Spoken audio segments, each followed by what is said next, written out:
Buenos días a todos. Su proyecto está dentro del que presentó Carlos. Nosotros llevamos la parte de post cosecha en el laboratorio de post cosecha con Gloria. Y bueno, vamos a presentar un poco pues la importancia que tiene no solo la parte de producir aguacate en cantidad, sino la calidad en el momento que se recolecta y una vez que lo tenemos maduro para que llegue a nuestro principal objetivo, que son los consumidores. El objetivo general en esta anualidad pues, fue ver cómo esos factores pre-cosecha que ellos llevan trabajando un montón de tiempo, pues cómo va a afectar a la calidad que vamos a tener posteriormente post cosecha. Se tuvieron tres objetivos específicos, como ven ahí, pero de momento el que le vamos a presentar, dado lo que un poco explicó Carlos en su presentación, tanto el tipo de riego como el manejo cultural, todavía lo tenemos un poco ahí esperando determinados avances en la parte de producción, y ahora de momento lo que estamos viendo es cómo el patrón que hemos utilizado en el injerto va a afectar a la calidad post cosecha del fruto.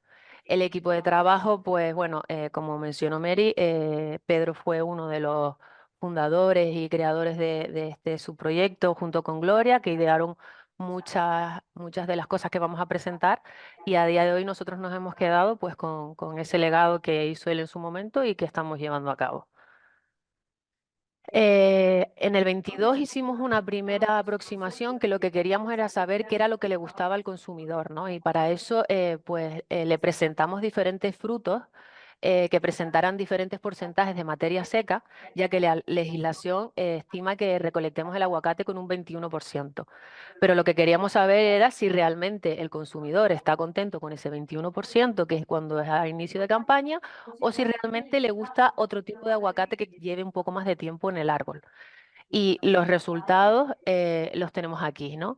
Realmente vimos como a partir del el 21 lo aceptan, pero sí es verdad que los porcentajes que más le gustan ya es a partir del 24% de materia seca, ¿no? Ellos evaluaron también no solo si comprarían ese producto, sino además una serie de parámetros como son el color, el olor, la textura y el sabor, dándole una nota, ¿no?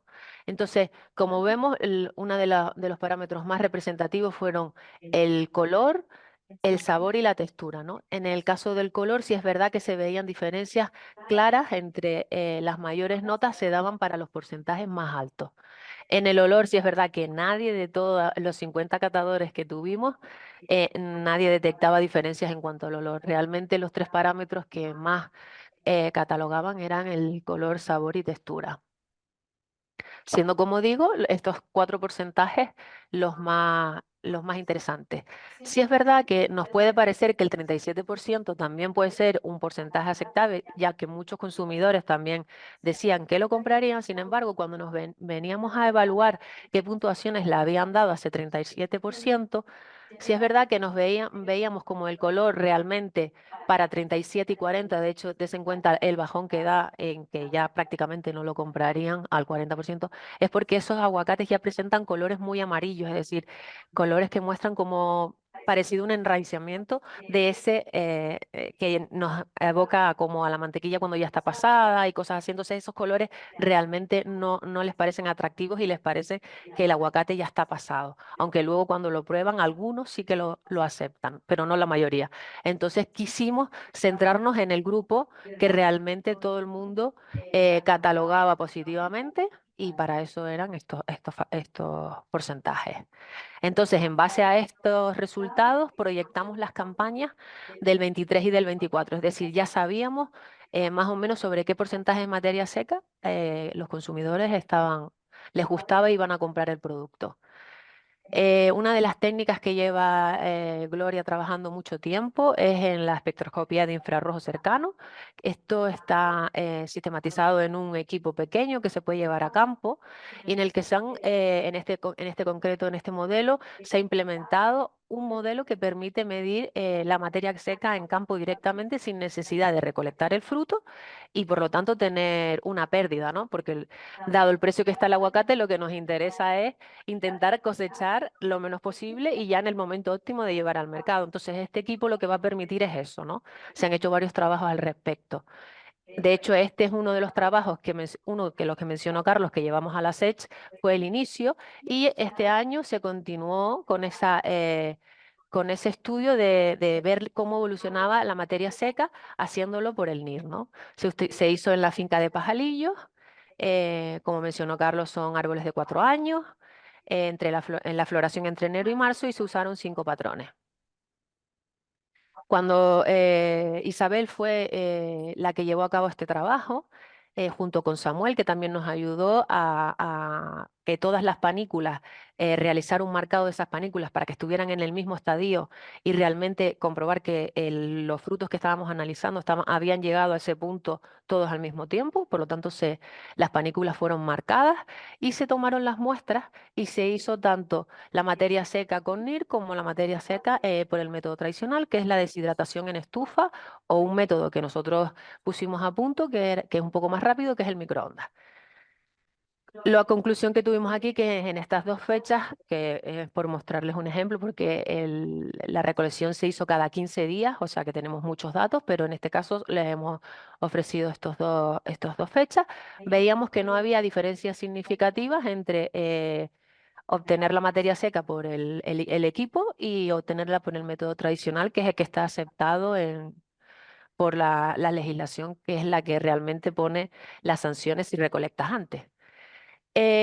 Una vez, aquí simplemente lo que les presentamos es que también observamos cómo había diferencias entre los diferentes patrones utilizados. Es decir, nos va a permitir hacer una cronometrar, por así decirlo, cuando cosechamos. Aquí, por ejemplo, vemos que Duque 7 y Toro Canyon son los más avanzados, es decir, para el 7 de noviembre ya ellos han pasado a tener frutos del 23 y tienen pocos del 21, ¿vale? Sin embargo, si nos vamos ay, perdón, nos vamos a los frutos, a los patrones centrales, todavía vemos cómo tienen mucha fruta en estadios por debajo del 21%. ¿Eso qué quiere decir?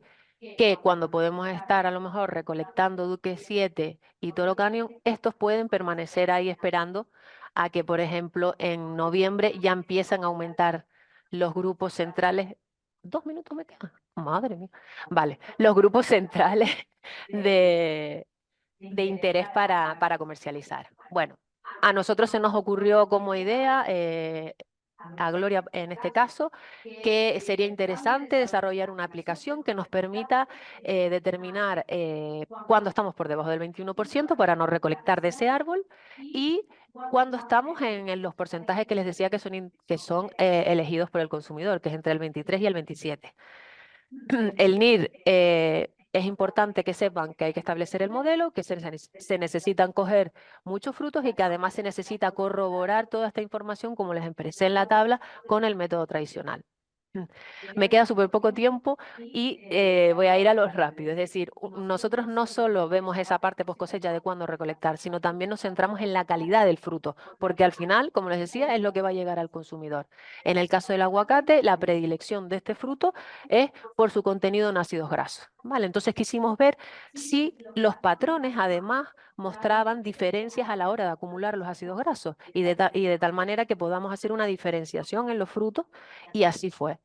Entonces, nosotros, en este caso, esto se hizo en una parcela en Los Realejos, que tiene Carlos en producción, que es de donde él hace diferentes ensayos, y ahí vimos que sí veíamos diferencias, es decir, el ICIA2 era uno de los, junto con el Julián, los que iban a tener más ácido oleico sus frutos. Y casualmente esto coincidía con resultados de Carlos, que decía que el ICIA2 era más productivo. Entonces, esto nos interesa, es decir, es un árbol productivo y además está teniendo una calidad de frutos pues que nutricionalmente es interesante. Y cuando fuimos a analizar el ácido linoleico, pues nos ocurrió lo mismo. Es decir, el ICIA2 vuelve a resaltar con esa calidad a nivel de ácidos grasos, que resulta interesante para el consumo. Y en cuanto al ácido alfa-linolénico, pues no encontraron diferencias. Como todos sabemos, y si no se los comento, estos son omega 3 y omega 6, que son súper importantes para disminuir el riesgo cardiovascular. Y otra cosa importante es que el aguacate, y es la proyección que vamos a tener, no solo nos va a aportar ácidos grasos, sino también compuestos bioactivos. Es decir, el el auge de este producto no es solo por lo rico que está, sino además por todo lo que nos aporta para la salud. Así que muchas gracias y ya, gracias.